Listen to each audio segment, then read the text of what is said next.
So often, many of us spend pretty much most of our lives in here, deep in thought, deep in our minds.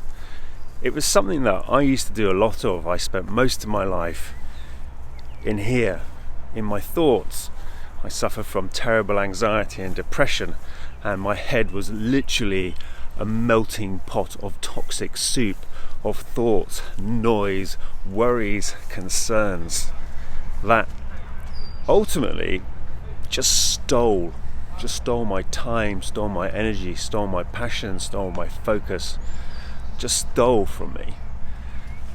And I wanted to talk a little bit about today that so many of us spend so much time in our thoughts and how we have to be careful not to get trapped by our thoughts. It's very easy to spend a lot of time deep in thought and constructing this alternative reality, which then you attach so much emotion to, you believe it to be true.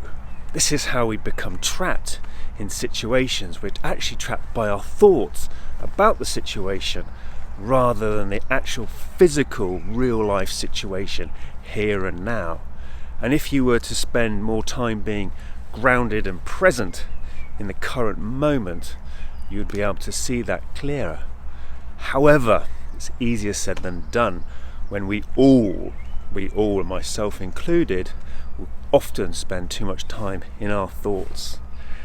So what I want to say really to summarize it is try not to get trapped by your thoughts.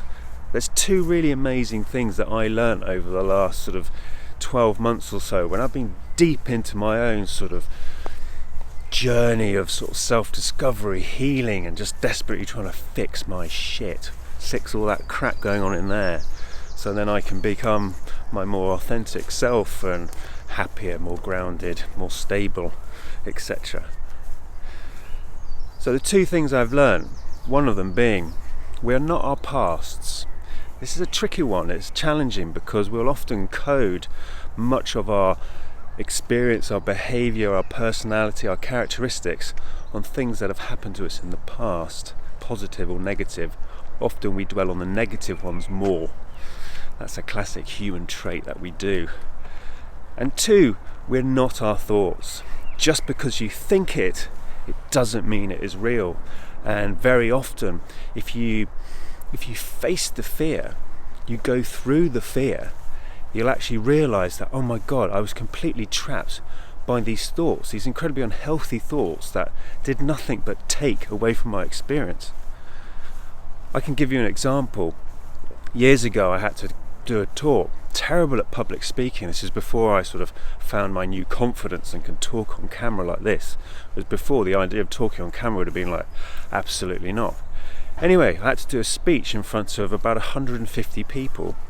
And I was terrified, like absolutely terrified. I worked myself up into a complete mess about this bloody speech, yeah? Like really got myself worked up about it. Stupid, like total self-sabotage. Anyway, go and do the bleeding speech, and guess what? Rocked it, absolutely fine, amazing feedback.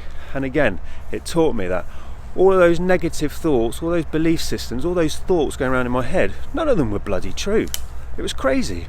It was crazy. My thoughts weren't real, but I thought they were. Same thing with this. The fact that I'm now talking to you on camera, which I'm putting online, and it's going out to tens and tens of thousands of people. 7 months ago, the idea of just doing this, talking like this on camera, making myself vulnerable, open to criticism, would have filled me with fear. And it did. It did. Now I do it and it's just like second nature. It's just easy because I've walked through the fear, and you realise that all those thoughts which were holding you back, keeping you stuck, were nothing but BS. Like complete BS. It's crazy. So anyway, I've been rattling on for a while, but I hope you got my point. And tag people who you think need to listen to this, because I know a lot of you out there really do get bogged down and stuck in these vicious thought processes. And if any of you want to talk about it, I'm always available. I do have private clients. If you want to talk to me seriously, you can come and talk to me about it. If you're worried about money and stuff like that, don't take me out for a coffee. I'll give you my time for free. Well, cost of a coffee anyway. Anyway, I hope you all have an amazing day, and we'll catch up really, really soon.